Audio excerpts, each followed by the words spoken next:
Everybody, this is Jim at SP500chart.com coming to you on Sunday, July 22nd, and we're going to take a look and see what took place on Friday, the 20th, and we're also going to look at the week in review using some time-honored techniques to understand modern markets. Guys, I want to say this. You know it already, but I just want to point it out.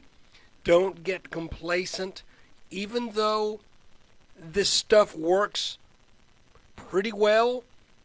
You know, you got to stay on your toes. So I just want to say that.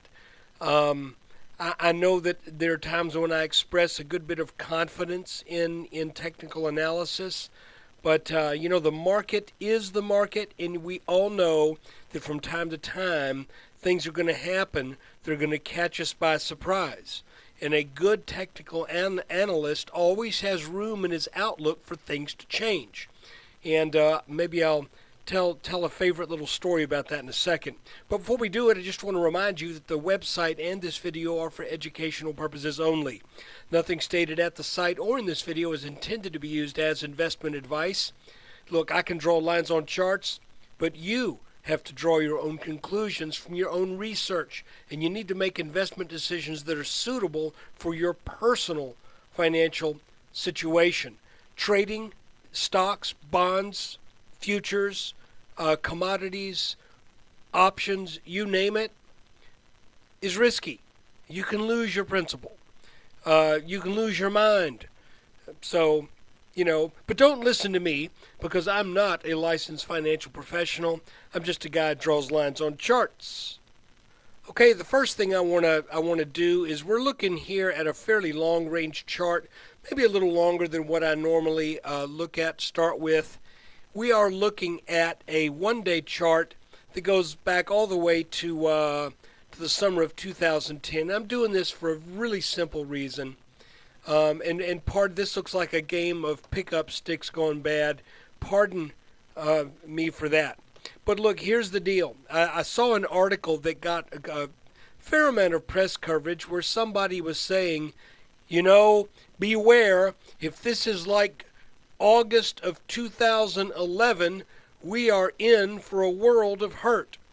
Well, yeah, if it were like, and the person went and showed a chart that was just a very brief little snapshot in time that seemed to say, yes, we're going to have another huge downward leg like we had in August of 2011. So I don't know if you saw that article or not.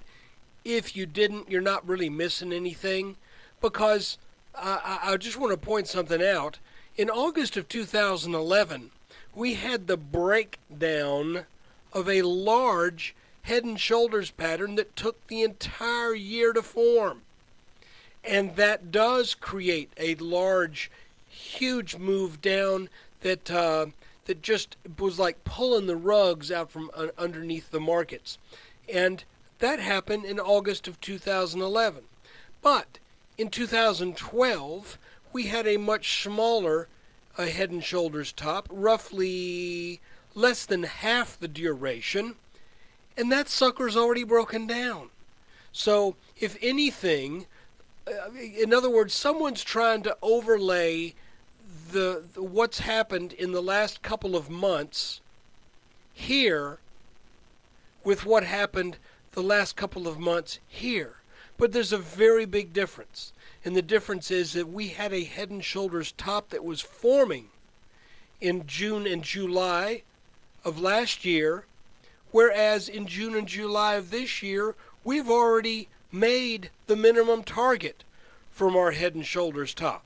So I just wanted to point that out in case any of you guys saw that story and you're going, oh my goodness, because, you know, you just can't make that kind of simple-minded correlation. It's very similar to the people who were overlaying the chart after the big breaking of the markets in 2008 and 2009, and they were overlaying that over the stock market crash of 1929, and they were trying to say, look, this is what's going to happen next. You know, you just can't make that kind of correlation with any degree of confidence. So, am I saying that the markets are going to go up from here? No, I'm just saying that was kind of an ill-advised comment, actually an ill-advised article that someone wrote, because this is now, that was then. Okay, let's get on and take a look at what we're dealing with in the markets here. First off, the S&P had been in a fairly nice little rising channel that we developed and followed for a while throughout the past week, and it seemed to be working pretty well. We did have a breakdown of our little potential rising wedge pattern. Actually, I take it back. We had a breakthrough through the top of that pattern, but when that happened, you can see this was our line right here that was kind of our top wedge line. What happened was we got over that. The market made this tiny little head and shoulders top, and on Friday that broke down. As a matter of fact, it broke down enough to where even though it looked as if we may be getting a little set up to bounce here, you can see that a little bit before midday, the markets just went ahead and said, to heck with this support line. We're going to take that out. How severe that is yet to be seen. It wasn't one of those huge breaks, but you know, it is absolutely worth noting. The question now is, where do we reverse now that this little channel is broken? I just kind of have this sneaking suspicion about this little breakdown here that, hold on, I'm just wondering if we're going to reach our expected target from 2 inverse head and shoulders patterns now, not in this channel, but potentially get there as the result of a back test. And that's not that unusual to have happen. Let me get this 5-minute chart in cutting the mustard. Let's go to the 10-minute. What I'm saying is we have a target about up here that we haven't reached. I'm wondering if now we've broken this bottom support line. I'm wondering if we come down, maybe tag something, and then come back and make that level on a back test. I could tell you that if we did that's in a way that's kind of the market doing us a favor. The only other thing that would have been nice would have been had it come up in 2 days and made that level on a tag of this top line. That would have been nice, because then you could have said, okay, this is a decent short entry right here because we are at expected resistance. But folks, now that this line is broken, where it had given us support on a couple of occasions, we now look to this line, since it is now broken, as resistance. So unless we were to just rally right off the bat and jump back into this channel on Monday through some kind of good news or something, maybe to recover this quickly, if we don't do that right off the bat, then I would say, now this line has not been broken by a huge margin, less than 1%. But I would say if we continue to meander down a bit and then head back up, this line should serve as resistance.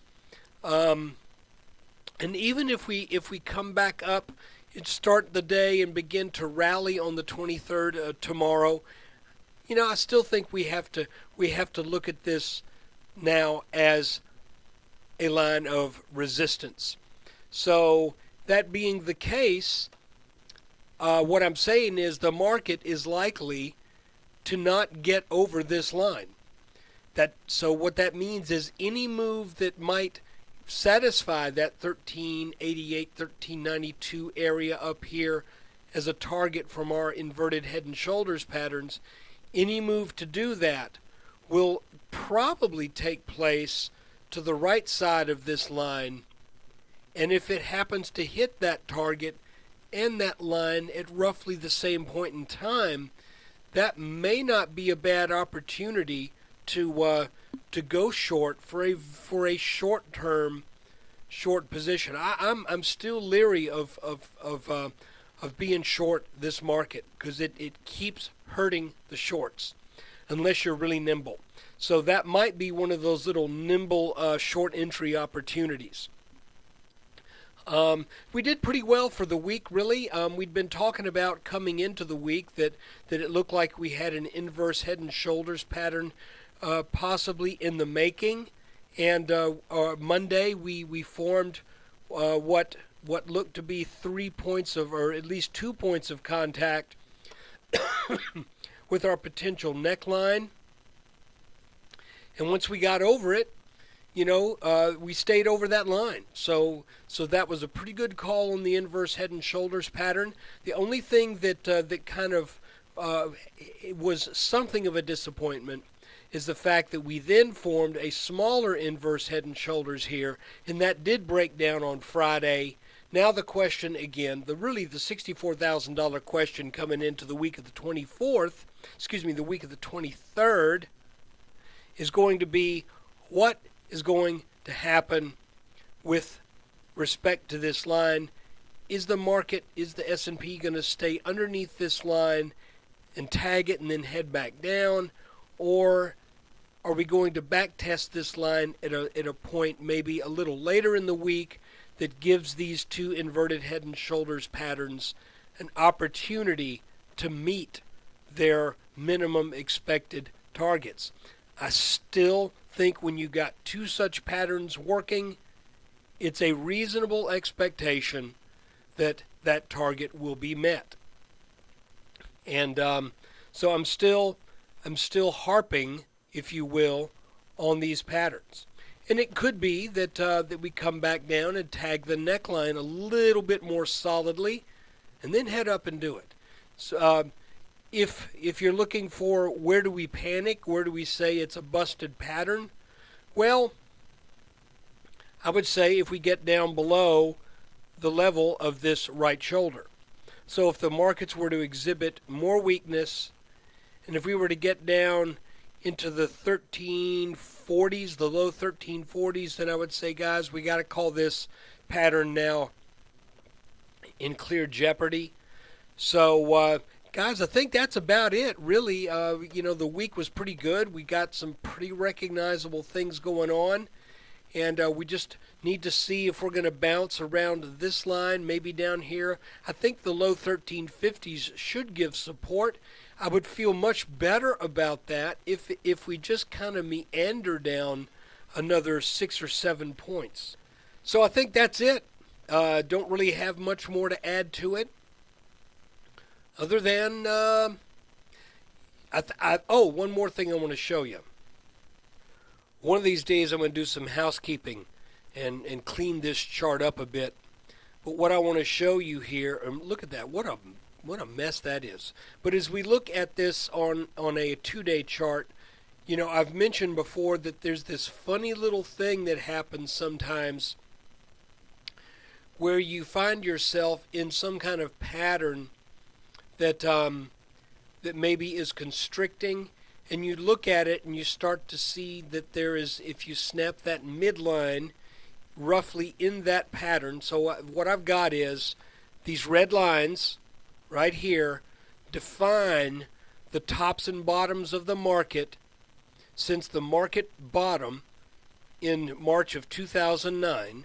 And when we put our little midline in there, and it's pretty close to being right at the midline, look how the right shoulder of this inverted head and shoulders here, the head and right shoulder of this inverted head and shoulders. If we move in a little closer, we'll see some technical significance in this pattern as well, where it couldn't get over this line. Then when it finally did, it failed, missed it again. But once we did get over it, we mounted a nice rally.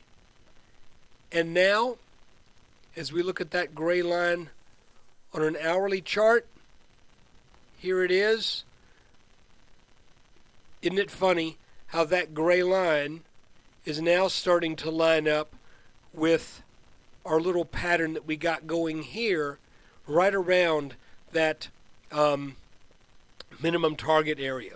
So all of that to say is there are a couple of lines of long-term, intermediate-term, and short-term technical significance that are all kind of bunching up here in that 1390 to 1400 area, which I don't think bodes that well for this this move having much more left to it.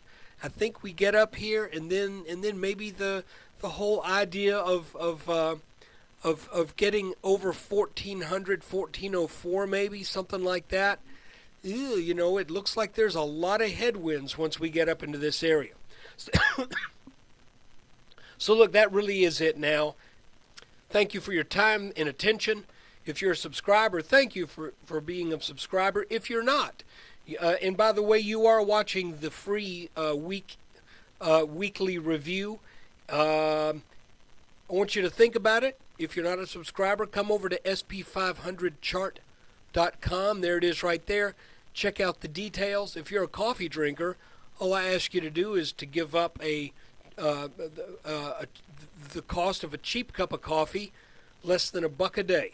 So look, take care.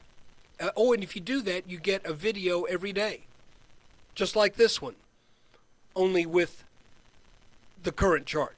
So look, take care. Thanks for watching.